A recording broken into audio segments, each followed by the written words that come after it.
In the early Joseon dynasty, a man stands atop a pile of corpses, immediately introduced as the story's protagonist. Some call him fearless and manly while most simply know him as a vicious dog.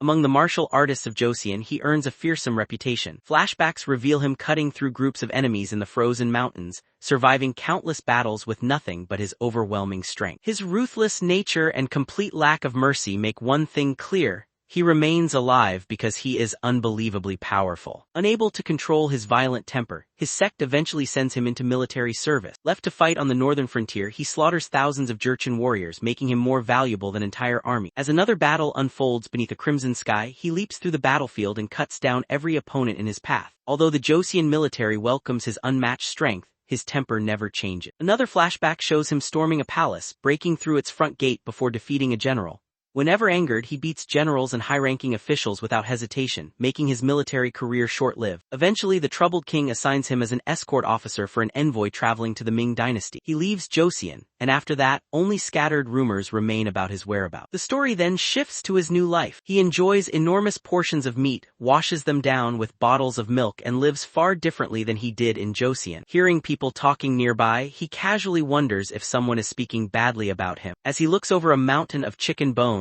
memories of his past return. His hot-tempered master constantly scolded him after he crippled the son of a powerful official. To the protagonist, the punishment never made sense. He couldn't accept that the poor daughter of a tenant farmer was forced into silence for a handful of coins while the nobleman's son escaped justice. Frustrated by the unfairness, he vented his anger by smashing apart rocky cliffs with overwhelming force. From that day on, people began calling him impatient. Returning to the present, he happily drinks fine Dukang liquor and enjoys the luxurious meal before him. Free from masters, kings, superiors, envoys, and emperors, he realizes how much he enjoys his new life. Delighted by his freedom, he buys drinks for everyone in the restaurant, celebrating without a care. His celebration quickly ends when he learns the bill totals 7 silver taels. The elderly cashier reminds him that he drank enough for the price and warns him against trying to avoid payment, especially with government troops nearby. Hearing that, the protagonist briefly considers killing the soldiers but quickly decides it would only attract the palace's attention and force him back into a life on the run. Reluctantly, he hands over his entire money pouch to pay. Afterward, he fumes over spending nearly all his money, blaming the emperor for sending him away with only 2 silver taels and leaving him practically broke. Elsewhere, inside a palace, 2 officials secretly discuss an embarrassing mistake. The protagonist's money pouch had accidentally been swapped,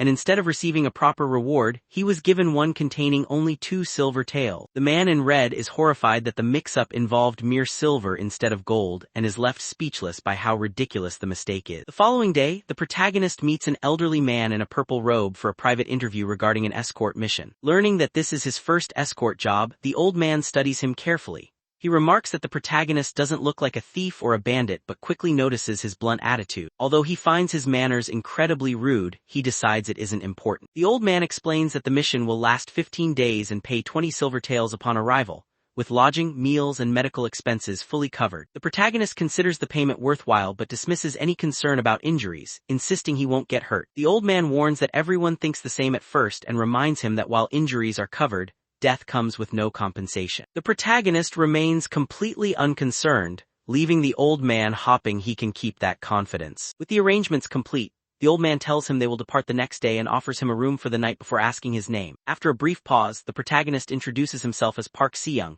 but asks to be called Tamrang instead, explaining that it is the courtesy name given to him by his master. Hearing that, the old man grows suspicious. A wandering warrior possessing a courtesy name is unusual, leaving him wondering who Tamrang truly is as the scene comes to an end. The story continues as the old man tells Tamrang that he will call him by that name and advises him to get some rest. That night, Tamrang lies comfortably in the room prepared for him, satisfied that finding work has given him a roof over his head, regular meals, and a chance to stop living like a wild animal. Suddenly he hears someone approaching his room and instinctively reaches for his sword, but relaxes when 2 escort warriors enter, introducing themselves as his senior. Realizing his old survival instincts almost took over again, he reflects on how long he has lived on constant alert. One of the men, dressed in purple, asks if he is the new recruit, while the one in black immediately criticizes his lack of manners. Tamrang casually remarks that among swordsmen, strength determines seniority and wonders if the escort agency truly follows a hierarchy. Offended, the man in black challenges his confidence, but Tamrang calmly replies that the strongest person is simply the one who survives the longest, and he expects to outlive. The black-robed escort draws his sword, ready to teach the newcomer a lesson, but the man in purple quickly stops him, reminding him they need every available escort warrior. Frustrated, the black-robed man laments how far the Pear Blossom escort agency has fallen since the death of its agency head. Hearing this, Tamrang realizes their leader is gone and comments that a senior should be guiding newcomers rather than discouraging them. The black-robed man softens after learning this is Tamrang's first escort mission. He explains that for many people their first mission is also their last, wishes him luck, and advises him to rest well before the difficult journey ahead. Amused by the sudden change in attitude, Tamrang watches as the two men introduce themselves as Osam and Chil-Su. Tamrang introduces himself in return, mentioning that he comes from Joseon. Surprised by his origin, Osam explains that his informal way of speaking will eventually get him into trouble in the Central Plains, and offers to teach him the local manner of speaking. Tamrang dismisses the concern, believing clear communication is all that matters. Osam warns that the Jianghu is full of dangerous people who prey on the weak, making Tamrang realize the man is genuinely worried about his safety, rather than simply acting superior. Later, everyone gathers in a room where the escort warriors sharpen their weapons. Tamrang asks about the agency head, and Osam explains that he died during a bandit attack a year earlier, leaving the Pear Blossom escort agency struggling to survive. Tamrang admits he only knew they were recruiting and had no idea about their situation. Soon, two more escort warriors, Yo Guang and Goksu, introduce themselves. Yo Guang explains that until Tamrang arrived, only escort leader Ma himself, Chil-Su, Goksu, and Osam had been keeping the agency running. Welcoming Tamrang as the sixth member, they officially accept him into the group. Curious, Osam asks how Tamrang passed the escort warrior examination. To everyone's surprise, Tamrang reveals there was no exam at all. He simply admitted it was his first mission and was hired immediately. Shocked, Osam questions the decision, but Yo Guang trusts that escort leader Ma had his reason. Osam then warns Tamrang not to underestimate the mission, explaining that the agency's weakened state and lack of manpower make them easy targets for bandits. Tamrang quietly realizes he was hired simply because they needed another person. Elsewhere, escort leader Ma reports to a woman in a red robe, respectfully addressing her as his sister-in-law, that all preparations for the escort mission are complete. Although grateful, she worries they have too few people for such a dangerous assignment. Escort leader Ma reassures her that the escort warriors are experienced, but she still feels guilty for sending men who normally guard the agency warehouse into such danger. Both regret the death of the agency head, whose absence caused the Pear Blossom escort agency to decline. Escort leader Ma promises that completing this mission will allow them to pay everyone's overdue wages and reminds her that he owes his own life to his late brother. At that moment, a young man in a green robe runs over, begging to join the mission. Escort leader Ma refuses, insisting someone must remain behind to guard the agency. The young man argues that no clients would trust the agency while Ma is away, and the woman also asks that he be allowed to go. Reluctantly, escort leader Ma agrees but warns him to prepare himself for the dangers ahead. The escort team soon departs on horseback. As Tamrang looks up at the bright sky, he becomes excited about finally exploring the wider world. He asks their destination and learns they are traveling to Mount Lu, more than 2,300 li away.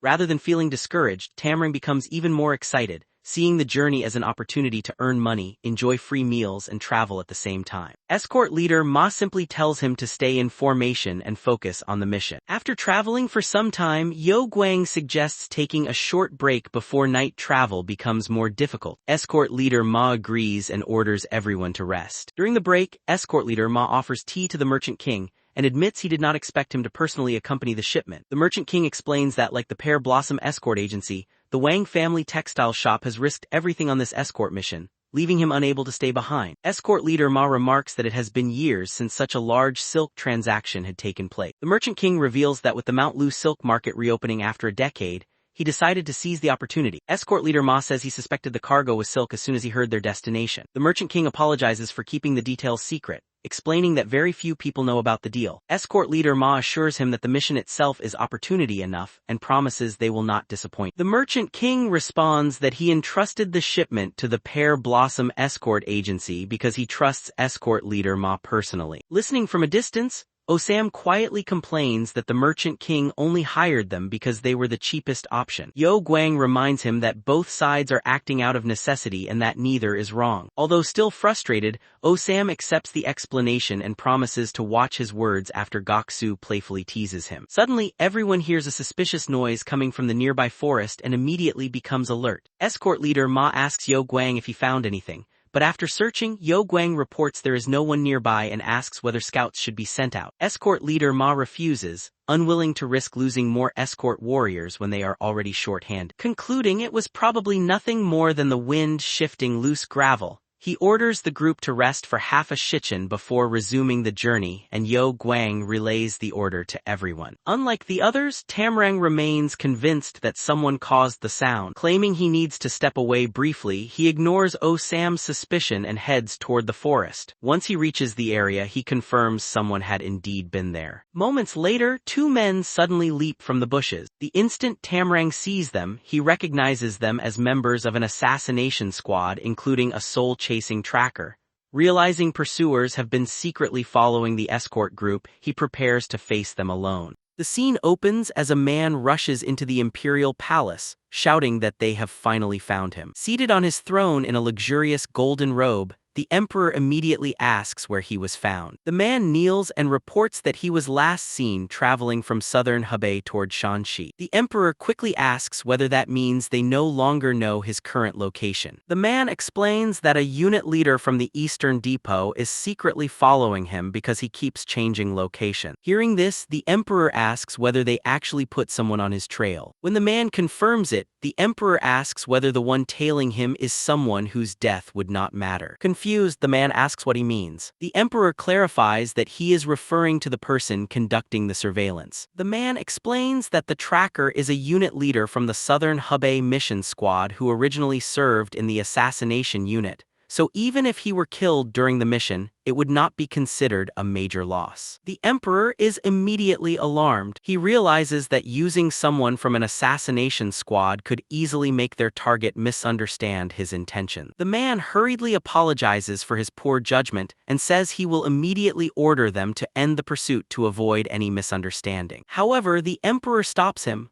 They must continue tracking the target, but under no circumstances should he misunderstand their intentions. The man immediately accepts the order. Frustrated, the emperor wonders why the man never returned to Joseon. He only ordered that he be observed, yet his subordinates turned the mission into one involving an assassination squad. The scene shifts to the escort convoy as the group prepares to resume its journey after a short break. The members wonder whether they are already setting out again, only to realize they have actually decided to move even faster than before. The old escort leader gathers everyone and announces that they will cover 140 li that day. The escort members are stunned, questioning whether such a pace is even possible, while others remind them that the leader must have a reason. The convoy resumes its journey on horseback. Some members complain that the relentless pace is exhausting, while others tell them they have no choice but to follow. After some time, the old escort leader suddenly orders everyone to halt. Confused, Tamrang asks why they are stopping after rushing so urgently. While continuing on horseback, Oh Sam explains that Mount Taehang is filled with green forest bandits, so they are waiting to join a larger group before crossing. Surprised, Tamrang asks whether the mountain is really that dangerous. Oh Sam explains that even the government troops failed to eliminate the bandits there and warns him to stay extremely cautious from that point onward. When Tamrang asks whether they are simply going to wait, Oh Sam confirms it, prompting Tamrang to complain that they may be stuck there all night. Soon, a scout reports that another group is approaching. After learning it consists of 5 escort teams and 3 travelers, the old escort leader decides they will cross the mountain together. As the combined convoy moves out, Tamrang notices another escort team carrying a large red flag tied to a spear and asks Oh Sam why their own agency does not have one. With a sigh, Oh Sam explains that only government-registered escort agencies are allowed to carry official flags, and obtaining one costs 1,000 silver taels. Thinking the problem is simply the cost, Tamrang asks whether they cannot afford it. Oh Sam reveals that the real pain is that they already had one, but it was stolen. Curious, Tamrang asks how that happened. Oh Sam explains that on the very day their agency head passed away, bandits stole both the escort goods and the agency's official flag. Tamrang sympathizes and asks why they cannot simply replace it. Oh Sam reminds him that the government still charges the full certification fee, even for a replacement. Frustrated, he complains that those government officials are no different from bandits themselves. Tamrang quietly agrees, remarking that the officials are truly heartless. As night falls, thick fog blankets the hills surrounding the forest. One escort member suggests resting in Shizhuang instead of continuing. The old escort leader refuses. He explains that Mount Taehang is dangerous both day and night. Darkness reduces the number of green forest bandits on the move, while daylight makes travel easier but also brings far more bandits onto the roads.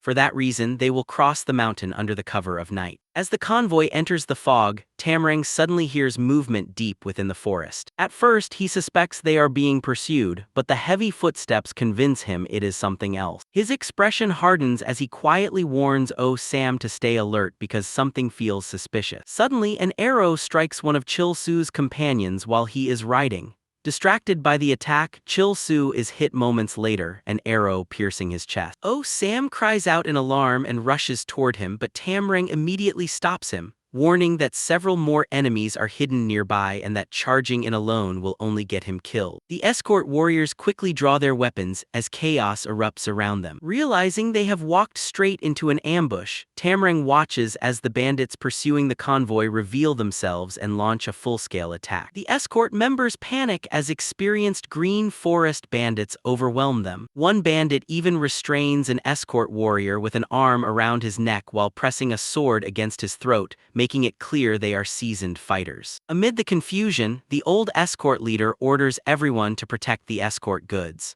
Sam jumps off his horse to fight, telling Tamrang to stay back. However, he is quickly overwhelmed, thrown across the battlefield, and crashes into a tree. Watching him fall, Tamrang quietly thinks he warned him it was too much to handle. Coughing violently, Sam struggles to stand as several bandits armed with heavy blades slowly approach him. As he realizes death is only moments away, one of the bandits grins and swings his sword. Before the strike lands, Tamrang suddenly appears in front of Sam, blocks the attack, and instantly cuts down all 5 bandits. Their heads fall before they even realize what happened. Stunned by the display, Sam cannot believe the rookie escort eliminated 5 experienced bandits in a single instant. Tamrang calmly asks whether he is still alive. After getting back on his feet, Sam suggests helping the others at the front. Tamrang casually replies that the battle there is probably already over because the strongest enemies had attacked their position. Spotting bodies nearby, he leads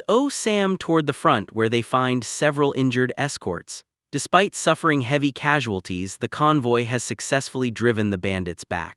Sam reports to the old escort leader that both the front and rear were attacked simultaneously, causing severe losses. When asked about the rear guard, Sam explains that they were initially pushed back but ultimately managed to repel the attackers. Pleased, the escort leader pats Sam on the shoulder and praises him for his efforts. As Sam tries to explain what really happened, Tamrang interrupts, pointing out that Sam was the first to charge into battle. Impressed, the escort leader praises Sam once again and hopes he shows the same courage in future fights. After the leader walks away, Sam quietly asks Tamrang why he hid the truth. Tamrang simply tells him to keep it a secret so he can continue helping him in the future. Looking at him, Sam realizes they have an extraordinary master traveling with them and feels fortunate to have him on their side. The next day, the convoy stops at an inn to rest and eat. The old escort leader reviews the previous day's losses. During 7 hours of travel, they survived 3 separate raids but lost 7 escort warriors and 4 travelers.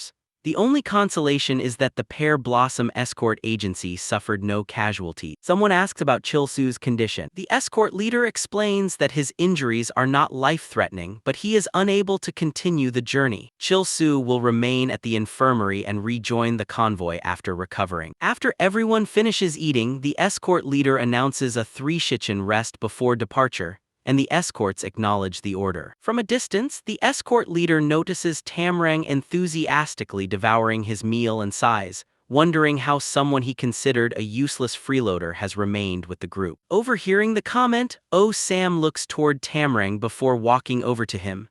He quietly mentions that the escort leader does not seem to have a favorable opinion of him. Still enjoying a bowl of noodles, Tamrang casually replies that it is not as though the escort leader will throw him out over something so minor. Sam asks whether they should tell the leader what really happened during the ambush. Tamrang refuses, saying he prefers keeping a low profile and asks Sam to cooperate. He then changes the subject, asking Sam to stop speaking to him so formally because he cannot get used to it. Confused, Sam explains that the Jianghu is a place where strength commands respect. Tamrang simply praises the noodles while continuing to eat. Later, as the convoy prepares to depart again, everyone mounts their horses. The young man in the green robe, who had only been allowed to join after repeatedly pleading with the escort leader, is assigned to ride in a carriage instead of on horseback. Wanting to contribute, he protests, but the escort leader gently refuses. Since he has barely eaten for days, he needs to rest first and can rejoin them once he recovers. The young man apologizes and accepts the decision. The escort leader then discusses their formation with Yo Guan.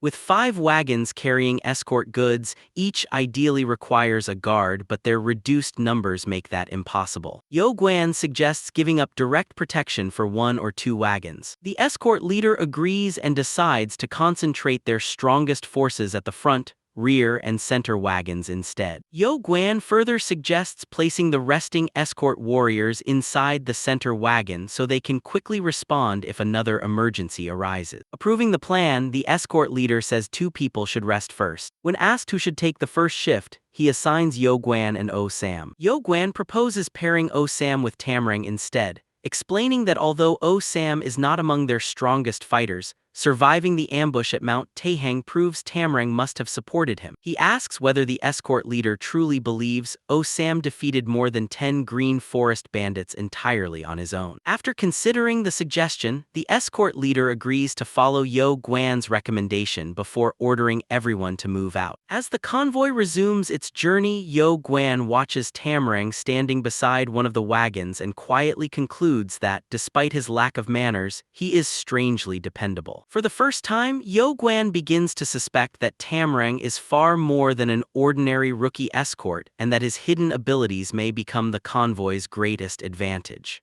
Deep in the forest beneath the moonlight, the escort squad settles down to sleep, wrapped in white blankets across the ground. While everyone else rests, Tamrang and Oh Sam keep watch together beside the campfire. Oh Sam worries that although they'll survive tonight, tomorrow will be much harder. Once they reach the Shanxi Plateau, they'll enter territory controlled by horse bandits. With only 3 escort warriors standing guard, they'll become easy prey, attracting everyone from skilled raiders to common bandits. Tamrang notices the young man in the green robe still lying nearby, sweating heavily despite the cool night. Oh Sam explains that he's suffering from escort sickness, something many first-time escorts experience. Realizing the young man won't be able to fight, Oh Sam regrets not recruiting more escorts before the journey began. When Tamrang asks if 1 or 2 extra people would really make a difference, Oh Sam explains that every escort mattered. Normally, the number of resting escorts should match those on watch so enemies believe more warriors are available. Tamrang suggests disguising the porters as escort warriors, but Oh Sam dismisses the idea, explaining that experienced horse bandits can instantly tell the difference. Seeing no easy solution, Oh Sam simply hopes the sick traveler recovers by morning. Tamrang assures him he'll handle the situation, but Oh Sam points out that the bandits won't know how strong Tamrang is, and someone could still get hurt during the chaos. Tamrang then suggests recruiting someone in Pingyao, only to learn that escort agencies never hire strangers in unfamiliar territory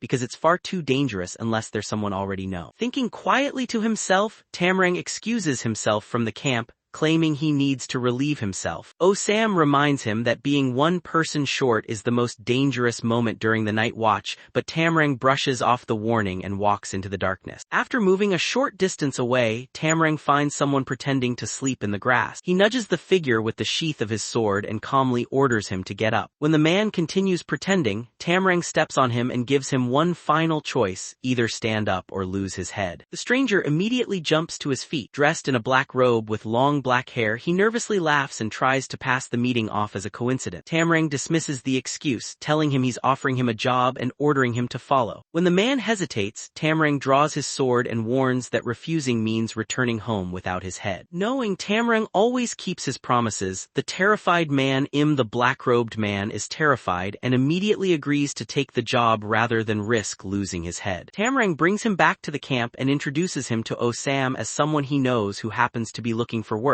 The explanation only makes Oh Sam more suspicious, especially considering they found the man beside a deserted riverbank in the middle of the night. Unable to make the decision himself, Oh Sam wakes the escort leader and Yo Guan. The escort leader immediately questions the newcomer, remarking that with his hooded appearance he looks far more like an assassin than an escort warrior. As everyone gathers around, Yo Guan asks about the man's experience. Tamrang simply points to the newcomer, telling him to ask the man directly. Caught off guard, the black-robed man struggles to answer. Before the awkward interrogation continues, Osam speaks up in the man's defense, arguing that Tamarang's recommendation should be enough. When Yo Guan asks whether Tamarang is willing to personally vouch for him, Tamarang confidently agrees, admitting the man looks suspicious but insisting he is useful. Trusting Tamarang's judgment, Yo Guan approves, and although still doubtful, the escort leader reluctantly accepts the new recruit. Relieved to have escaped execution, the black-robed man silently celebrates, keeping his head attached, realizing this is certainly an unusual way to get a job. Meanwhile, Tamarang smiles, pleased that his plan has worked. The escort leader offers the newcomer 20 taels for 10 days of work, payable after the mission. Hearing that, Tamarang immediately protests, pointing out that he was hired for the same amount despite working 15 days. When the escort leader offers to simply raise Tamarang's pay by 5 taels, Tamarang refuses, saying that would only be charity. Instead, he unexpectedly suggests reducing his own payment to 13 taels. The escort leader, Osam, and Yo Guan are left speechless that Tamarang would voluntarily lower his own wages,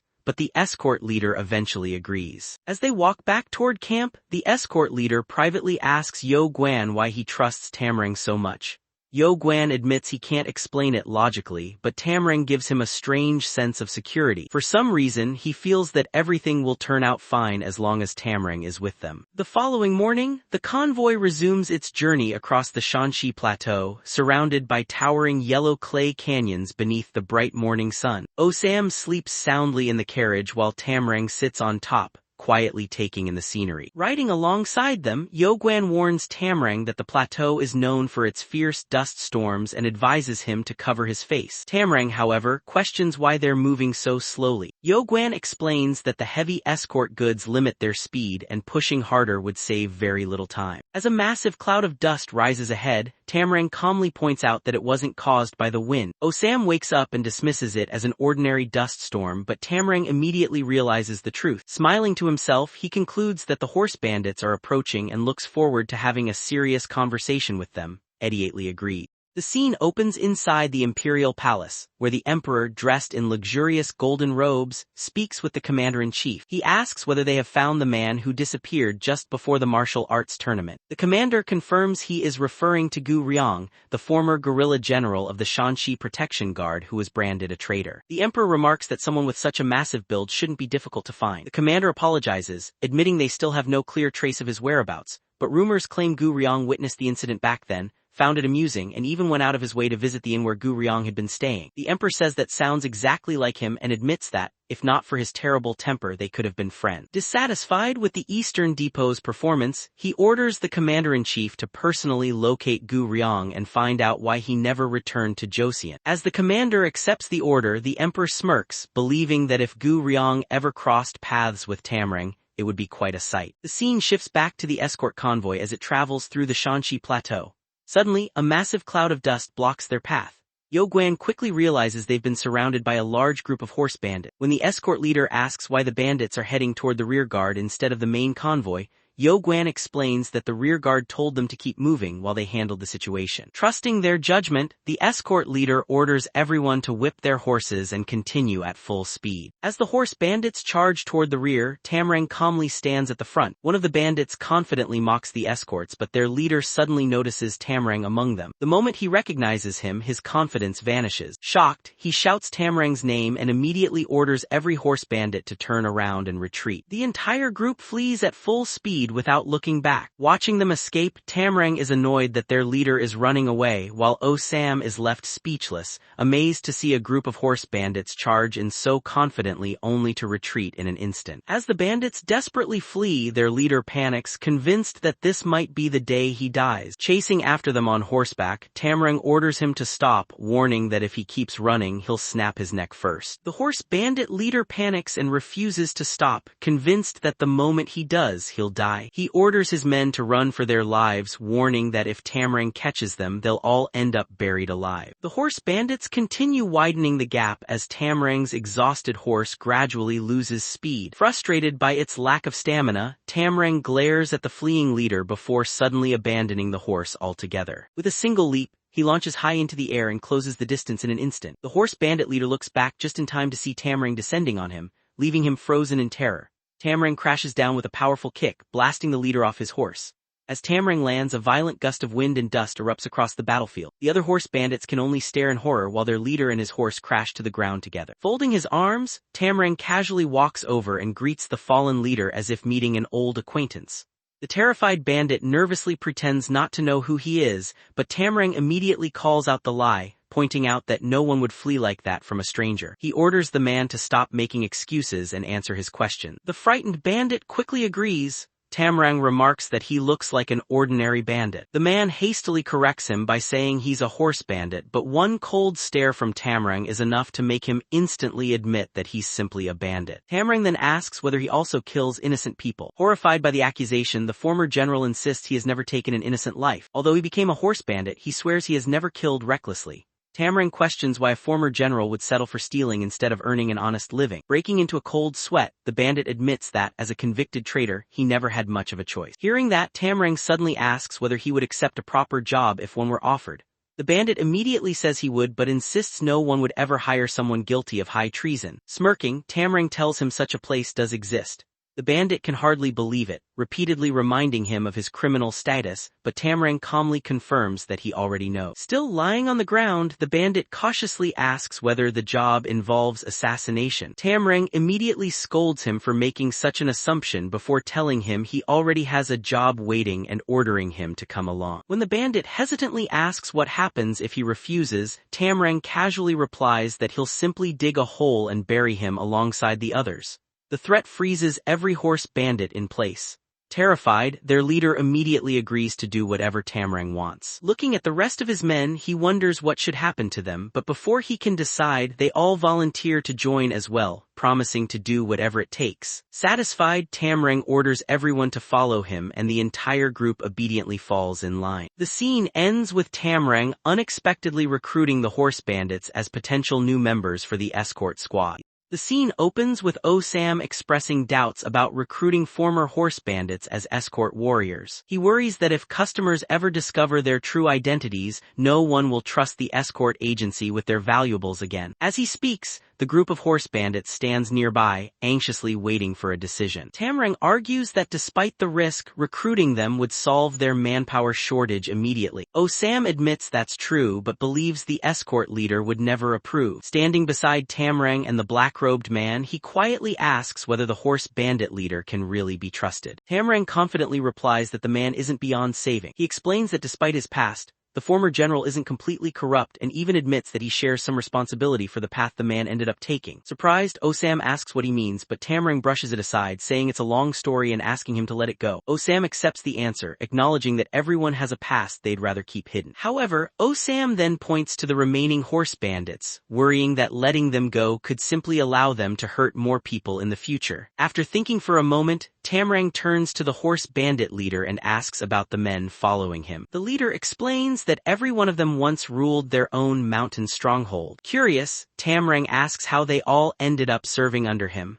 The former general proudly admits that when he entered the region, he defeated each leader and recruited those who proved useful. Instead of being impressed, Tamrang angrily knocks him down and grabs him by the neck, scolding him for bragging about such behavior despite once serving as a general. After calming down, he asks what became of the defeated leader's followers. The bandit leader explains that they eventually scattered into several separate groups. Realizing what that means, Tamrang points out that releasing these men would likely allow them to regroup and prey on innocent people again. The horse bandits immediately panic, swearing they will never kill anyone again. Tamrang steps toward them and questions whether they truly mean it. Terrified, they swear before heaven and earth that they're telling the truth and beg him to believe them. After a long silence, Tamrang decides to trust them one time. However, he warns that if they ever break their promise, he will personally hunt every one of them down and bury them alive. The horse bandits immediately swear they will never betray his trust. Satisfied, Tamrang orders them to disperse. The former bandits bow repeatedly in gratitude before quickly riding away. Watching them disappear, Osam wonders whether killing them would have been the safer choice. Tamrang calmly asks whether eliminating a handful of bandits would truly erase horse bandits from the Shanxi Plateau. Realizing his point, Osam concludes that since horse bandits will always exist, the better solution is to stop these men from harming others. Tamrang quietly agrees that's exactly what he had in mind. Osam asks whether the horse bandits will really keep their promise. Tamrang calmly admits they probably will at first, but eventually they'll break it. Confused, Osam asks why he let them go in the first place. Tamrang explains that if they break their promise, he'll simply return and beat them again. If they repeat their mistakes, he'll keep doing it until word spreads throughout the Shanxi Plateau that its horse bandits no longer kill people. He believes there's no point in deciding something is impossible without ever trying. Agreeing with his reasoning, Osam promises to put in a good word for Gu Ryong with the escort leader. Still kneeling on the ground, Gu Ryong gratefully thanks them, but Tamrang reminds him that he should be thanking him instead. Gu Ryong immediately expresses his gratitude toward Tamrang. The scene then shifts to the escort convoy continuing its journey. White doves soar across the bright blue sky as the group boards several ships to cross the sea. The escort leader and Yo Guan oversee the crossing while the escorts secure the horses and cargo. After reaching the opposite shore, everyone resumes traveling by horse and carriage. As they ride side by side, Tamrang notices everyone looking unusually tense and asks Osam about it. Osam explains that they're approaching Mount Hua's territory. Curious, Tamrang asks whether bandits control the area, but Osam replies that the situation is even more troublesome. Mount Hua is one of the great sects, and passing through its territory without permission is never easy. He adds that the sect holds more authority than many government offices, leaving Tamrang surprised by its influence. Before long, the convoy arrives at a massive red gate where a gray-haired man in white and gray robes approaches with several disciples behind him. Realizing they belong to Mount Hua, Tamrang quietly observes the situation. The man introduces himself as Yo Jik, a first-generation disciple of the Mount Hua sect, and explains that they are conducting a routine inspection. The escort leader respectfully introduces himself as Ma Chil of the Tianjin Pear Blossom Escort Agency before greeting Mount Hua with proper courtesy. Yojik asks what cargo they are transporting. Learning that it's silk bound for Mount Lu, he informs them that the upcoming silk market has not received Mount Hua's approval. He declares that the sect will not allow any silk market to operate without its permission and announces that all of the convoy's silk will be confiscated. The escort leader is stunned by the demand. Yojik coldly orders the convoy to cooperate or face the consequences. Realizing his group is completely outmatched by Mount Hua's forces, the escort leader knows resisting would only lead to everyone's death. Yet surrendering means losing the entire shipment. Watching from his horse, Tamrang asks why everyone has become so serious. Osam points to the escort leader, explaining that all major decisions for the Pear Blossom Escort Agency rest on his shoulders, and the rest of the convoy simply follows his lead. Tamrang quietly acknowledges the situation and decides to observe for the moment as the escort squad faces its greatest obstacle yet. The scene opens with a breathtaking view of towering hills surrounding Mount Hua. The escort warriors stand behind their escort leader as Tamrang quietly looks around and asks if this is Mount Hua. Osam immediately warns him to keep his voice down, explaining that saying the wrong thing in this place could make him an enemy. Looking ahead at the enormous mountain complex, Tamrang can't help but remark on its incredible size. Before them lies a vast courtyard filled with hundreds of people in traditional robes. Long lines of horse-drawn wagons, handcarts, carriages, towering buildings, stone pathways, and drifting white flower petals beneath the bright daylight. The escort leader orders only the merchant and Kwak Jeong to proceed to the inn while everyone else remains behind to guard the cargo. Surprised, Osam asks whether they'll really be staying in the training grounds. The black-robed escort explains that the inn doesn't have enough rooms to accommodate the entire convoy. Yo Guan comments that the arrangement is actually convenient since they can guard the escort goods without worry. However, Osam wonders how long they'll have to wait. Yo Guan believes they'll remain there until Mount Hua and the organizers of the silk market reach an agreement. Tamrang asks whether the negotiations will really go smoothly. Yo Guan explains that although Mount Hua is strict and difficult to deal with, the sect isn't completely unreasonable. Curious, Osam asks why the silk market was opened without Mount Hua's approval in the first place, especially since this isn't the first time it has been held. The escort leader reveals that the host sect has changed. Previously the event was managed by the Mount Lu Sword sect, but this time it has been taken over by the Plank Road sect. Yo Guan admits he's never even heard of them. The escort leader explains that the Plank Road sect recently took over the interests once controlled by the Mount Lu Sword sect, effectively replacing one of Mount Hua's secular branches before Mount Hua could respond. That alone proves the sect is no ordinary force. Realizing the implications, Yo Guan concludes that the negotiations won't be easy because Mount Hua is unlikely to accept the situation. The escort leader then reveals another troubling rumor, that the Plank Road sect is backed by the Sun and Moon divine cult, making the conflict even more complicated. As everyone waits with nothing to do, Osam explains to Tamrang that the longer the negotiations drag on, the more money the escort agency loses. The escort warriors and porters must still be paid even while sitting idle, and in the worst-case scenario, the agency may not receive payment for the escort mission at all. Hearing that, Tamrang is immediately alarmed. The thought of not getting paid is completely unacceptable to him. Determined not to let that happen, he decides he'll investigate the situation himself. The scene shifts back to Manhwa, where the palace grounds are crowded with people, horses, and carriages. Inside one of the palace corridors, a man dressed in luxurious red robes and wearing a golden headpiece walks through the hall before suddenly finding Tamrang blocking his path. Tamrang casually tries to ask him a question, but the man immediately takes offense. Furious that someone dared stand in his way, he launches an attack without hesitation, convinced Tamrang needs to be taught some manners. Completely confused by the sudden hostility, Tamrang wonders why the man has lost his temper so quickly. In the next instant, the hallway erupts into chaos. Wood splinters apart, pillars collapse, and dust fills the air.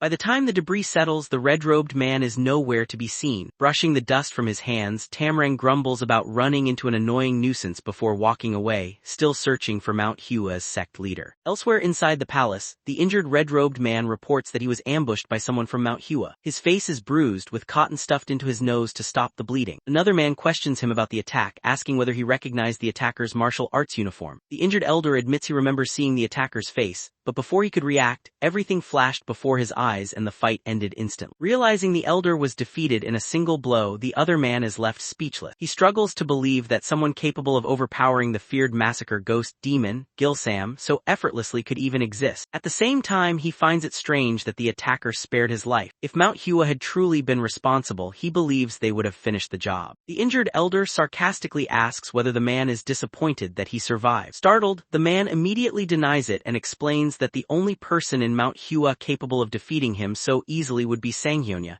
the heavenly flower sword venerable. Even then, he insists that if Sanghyonya had attacked personally, the elder would never have survived. At that moment, a calm voice interrupts the conversation, stating that the attacker wasn't him. Both men turn to see Sanghyonya standing nearby. The red-robed elder immediately grabs his sword in alarm, but Sanghyonya calmly explains that he came only to talk, although he has no objection to fighting if necessary. He firmly repeats that neither he nor Manhwa's sect leader was responsible for the attack and even offers to summon the sect leader if needed. Glancing at the sword in the elder's hand, he quietly suggests they try talking instead. The elder eventually lowers his hostility, saying he will return the following day. Sanghyonya accepts the proposal, and the elder thanks Manhwa for showing restraint. Sanghyonya then turns his attention to the other man and asks who he is. After respectfully introducing himself as the sect master of the Plank Road sect, the man is immediately met with Sanghyonya anger.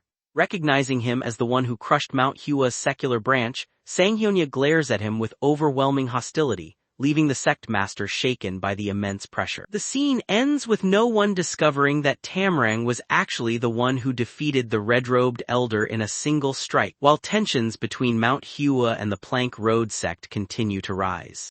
The scene begins with the sect master trembling before Sanghyonya. Without warning, Sanghyonya punches him across the face before calmly reminding both men that the Jianghu is a world where only the strong rule and eternal order does not exist. The sect master breaks into a cold sweat as Sanghyonya stares at them and explains that he has no desire to make Manhwa's conflict with its secular branch any worse. After respectfully saying they'll meet again the following day, the sect master watches Sanghyonya disappear in the blink of an eye. Once he's gone, the sect master exhales in relief, admitting they had come dangerously close to the destruction of the Plank Road sect. He tells the injured red-robed elder that neither of them might have survived if things had gone any further. The red-robed elder remains silent, still bearing the injuries Tamrang inflicted. The scene then shifts outside the palace, where Osam catches up with Tamrang and warns him not to leave Manhwa's grounds because the sect is dealing with an emergency. Curious, Tamrang asks what happened and learns that an envoy from the Sun and Moon divine cult was attacked. Surprised, Tamrang wonders who would dare attack such an envoy. Osam explains that the hostility between the two sides runs so deep that an incident like this isn't entirely unexpected, although something about it feels suspicious. Tamrang comments that while the people of Manhwa are incredibly rude, even they shouldn't have attacked an envoy. Osam worries that if the situation escalates any further, the escort mission will be delayed even longer. Determined not to let that happen, Tamrang insists he won't allow the mission to be ruined. He jokingly remarks that while he's been patiently restraining himself, Manhwa should hurry up and settle its affairs. Hearing that, Osam suddenly wonders if Tamrang encountered one of Manhwa's martial artists while he was away the previous day. Tamrang casually assures him that nothing serious happened because he didn't kill the man. That answer alone leaves Osam completely stunned. Elsewhere, Yo Guan notices that security around Mount Hua has become much lighter than it was the previous day. The escort leader agrees, believing the emergency has finally passed. When Yo Guan asks whether the negotiations will now resume, the escort leader says he certainly hopes so because any further delay will become a serious problem for the escort agency. Meanwhile, Tamrang happily finishes an enormous bowl of noodles before slamming the empty bowl onto the table. Completely focused on getting paid, he declares that there's no way he'll lose his money and resolves to settle everything before the day ends. In another part of the palace, Sanghyunya and the injured red-robed elder meet once again, greeting each other respectfully before walking outside together to discuss the previous day's incident. Sanghyunya openly admits that Mount Hua was largely at fault for mistreating the Sun and Moon divine cult's envoy, and sincerely thanks the elder for responding with restraint despite what had happened. The red-robed elder replies that since the attack wasn't carried out by Mount Hua, he has no reason to pursue the sect. However, he is determined to uncover the identity of the mysterious martial artist who defeated him. Sanghyunya calmly tells him that Mount Hua has no intention of stopping his search. As they continue talking, Tamrang suddenly walks up intending to ask a question. The moment he notices the red-robed elder, he immediately recognizes him as the rude man from the previous day. At the same time, the elder spots Tamrang and panics, instantly identifying him as the person who defeated him. Before Sanghyunya can react, Tamrang vanishes from his original position. A powerful gust of wind blows Sanghyunya's hair and beard backward as Tamrang closes the distance in an instant and slams the red-robed elder to the ground. The attack happens so quickly that Sanghyunya is left stunned, unable to follow Tamrang's movements with his eye. After knocking the elder down, Tamrang casually turns towards Sanghyunya and asks whether he's from Mount Hua. Startled by being called an old man, Sanghyunya awkwardly asks if that's really how Tamrang addresses him. Tamrang bluntly replies that if he's not an old woman then he's obviously an old man, before confirming that he belongs to Mount Hua. Still trying to process what just happened, Sanghyunya admits that he does. Tamrang immediately complains that he should teach his disciple some manners, explaining that he merely wanted to ask a question the previous day, yet the man immediately insulted him and tried to attack him. Having said everything he wanted, Tamrang disappears in another instant, leaving Sanghyunya standing there in complete disbelief. Shocked, Sanghyunya realizes Tamrang vanished so quickly that he couldn't even see him move. He then walks over to the red-robed elder, who slowly gets back to his feet. The elder asks if Sanghyunya now understands what he meant. When Sanghyunya asks what he's referring to, the elder points out that even Sanghyunya couldn't stop Tamrang. He goes on to say that if Sanghyunya was powerless against him, then even the Sun and Moon divine cult's leader likely wouldn't be able to stop him either. Despite his bleeding nose, the elder suddenly bursts into laughter. Confused, Sanghyunya asks why he's laughing at a time like this. The elder proudly says it means he survived a fight against the strongest martial artist in the world. After thinking it over, Sanghyunya quietly admits that while he can't be completely certain, it's difficult to deny that possibility. The elder then asks where the mysterious martial artist is because he wants to show him proper respect. Sanghyunya honestly replies that he has no idea. He doesn't know what faction the man belongs to or where he came from. Surprised, the elder asks whether Tamrang truly has no connection to Mount Hua. Sanghyunya confidently answers that if Mount Hua possessed someone of that caliber, the sect would proudly announce his existence rather than hide him. The elder can only sigh in disappointment, realizing that the world's strongest martial artist stood right before them, yet they let him walk away without learning his identity.